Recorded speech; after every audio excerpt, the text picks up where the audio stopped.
Hello everyone guys, आज हम पढ़ने वाले नेक्स्ट टॉपिक जेएसपी एपीआई।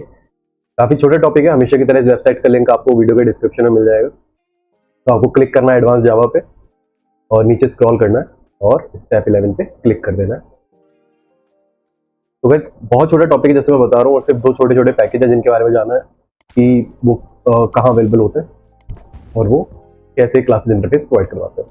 तो गाइस जावा x dot servlet dot JSP का जो होम पैकेज है वो ये है। तो आप देख के समझ गए होंगे जावा एक्स एक पैकेज है, उसका सर्वलेट पैकेज है जो हम देख चुके हैं, और सर्वलेट का एक सब पैकेज है जेएसपी। तो यानी सर्वलेट का ही एक सब पैकेज है जेएसपी, जिसके अंदर वो सारे इंटरफेसेस और क्लासेस है जो जेएसपी की फंक्शनलिटी प्रोवाइड करवाते हैं।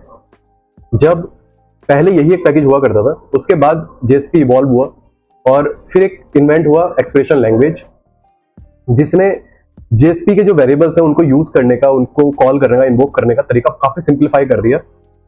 तो उसके लिए जो पैकेज है वो ईएल पैकेज हमारा होता है, जावा एक्स डॉट ईएल पैकेज हमारा होता है ना। तो अगर हम देखें तो एक्लिप्स ओपन कर लेते हैं अपना। जैसे मैं एक बार बता चुका हूं कि ओरेकल के ऑफिशियल डॉक्यूमेंटेशन में जेएसपी को आउटडेटेड बोल दिया गया है और जेएसएफ या फिर अदर जो दूसरी टेक्नोलॉजीज है एडवांस, उनको यूज करने के लिए रिकमेंड किया गया है। इसका ये मतलब बिल्कुल भी नहीं है कि आप जेएसपी अब बना के और आप उसे पब्लिश नहीं कर सकते, उसकी वेबसाइट नहीं चल सकती, ऐसा कुछ भी नहीं है। पूरी तरह सपोर्ट है अभी भी, बट जेएसपी को लिखने का तरीका उसको काफी कम अप कर दिया गया है। तो उसमें बहुत सारे इवॉल्व हुए हैं, जब जेएसएफ आया जावा सर्वर फेसेस, तो वो आप पढ़ सकते हैं अगर फ्रंट एंड के लिए पढ़ना है। बट क्योंकि मैं आपको प्रैक्टिकल एडवाइस देता हूँ, फ्रंट एंड के लिए जावा का यूसेज बहुत ही ज्यादा कम होता है। एंगुलर है हमारा और रिएक्ट है, इतने सारे जावास्क्रिप्ट फ्रेमवर्क हैं जो यूआई फ्रंट एंड के लिए वर्क करते हैं। बहुत सारे तरीके हैं कि फ्रंट एंड से आप वो चीजें करवा सकते हो, और जावा को as a back end language ज्यादा यूज किया जाता है। लेकिन जितने भी एडवांस यूआई है, जितने भी एडवांस फ्रंट एंड वर्क करता है, उनका जो बेस है वो सर्वलेट और जेएसपी ही है। जैसे आगे जितने फ्रेमवर्क हम पढ़ने वाले, मैंने पहले ही बताया स्प्रिंग फ्रेमवर्क, उसका जो बेस है वो भी डिस्पैचर सर्वलेट है, मतलब सर्वलेट ही है एक तरह का, और उस पर हम वर्क करते हैं। तो ये बेसिक सीखना बहुत जरूरी है। सर्वलेट और जेएसपी अगर आप सीख गए तो आपको फ्रंट एंड और बैक एंड की बहुत अच्छा बेस तैयार हो जाएगा। उसके ऊपर आप कोई भी टेक्नोलॉजी पे फिर हाथ रख सकते हो और उन्हें आराम से समझ सकते हो। तो जैसे मैंने बताया था कि जब आप जेएसपी बनाते हो तो सबसे पहले आपको क्या मिलता है, इस तरह से कुछ एक स्क्रिप्टलेट बना होता है @ उसके आगे अगर आप देखोगे कि क्या क्या सजेशन है, तो खुद बता देता है कि इंक्लूड, पेज और टैगली 3 तरह के डायरेक्टिव आपके होते हैं। तो पेज डायरेक्टिव में बहुत सारे एट्रीब्यूट होते हैं, इसका पूरा अलग से टॉपिक है, लेकिन एक चीज मैं आपको दिखाना चाहता हूँ इधर कि आप इंपोर्ट लिख सकते हो और भी कोई भी क्लासेस और कोई भी पैकेज आप यहाँ यूज कर सकते हैं। तो जावा x dot servlet dot JSP है ना। तो ये आपको यहाँ ये पैकेज ऐसे मिलता है। तो आप देख सकते हैं कि ये पैकेज आपके पास यहाँ अवेलेबल है। तो इसके अंदर के जितने भी क्लासेस इंटरफेसेस हैं, सब पैकेजेस हैं, उनको आप ऐसे इंपोर्ट कर सकते हो। ये बिल्कुल वही स्टेटमेंट है जो आपके सिंपल जावा क्लास में लिखा होता है ना, यहाँ जेएसपी पे उसे कुछ इस तरह से लिखते हैं।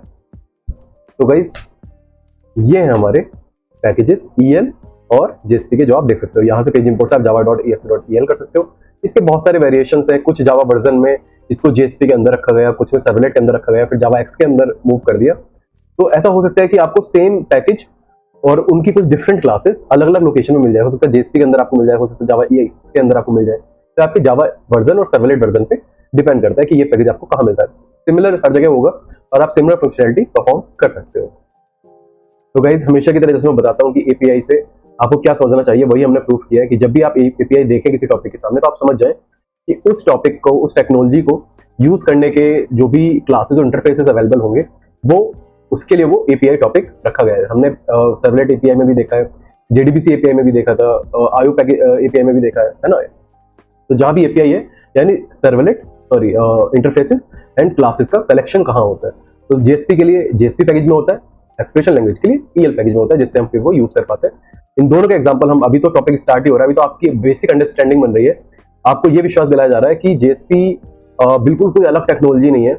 आपको सिर्फ जो बेसिक तरीका है समझने का जावा को, वही हमने सर्वलेट में इंप्लीमेंट किया था कोर जावा का, और वही सेम टॉपिक कोर जावा का हम जेएसपी एपीआई में भी इंप्लीमेंट करके उसे समझेंगे। तो कोई भी टॉपिक बिल्कुल ऐसा नया नहीं मिलेगा। कोर जावा एक बार आपने कंप्लीट कर लिया, उसी के कॉम्बिनेशन से उसमें कुछ चीजें ऐड करके ये सर्वलेट और जेएसपी बनाए गए हैं।